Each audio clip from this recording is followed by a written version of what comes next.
Wonderful. Thank you so much with PGM Fixed Income. And of course, some of the turmoil here synthesizing in all that we have in politics, in the history of this country right now in this pandemic, and bringing it over to the litmus paper of the American financial system, which is the bond market. Lisa, this comes down to the great point of, do we study full faith and credit?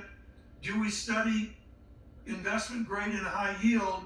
Or are we forced to study both in 2021? Are we forced to study what central banks are going to do and how much cash they're going to throw into the system and ignore everything else? I mean, this is the idea.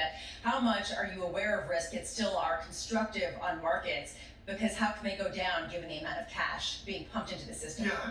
Well, yeah, that's right. But I'm going to go also back to the economics of the moment. It's a late jobs report for December, January 8th. I believe that's Friday, if Lisa and I are still around. Non-farm payrolls, See how it goes. I think that key statistic is 50,000. 50 is the Bloomberg survey. Pre-pandemic, that would be a hugely subpar number, and that vector right now moving decisively as well. I mean, Lisa, you get a 50,000 statistic, and I don't know what the unemployment rate does.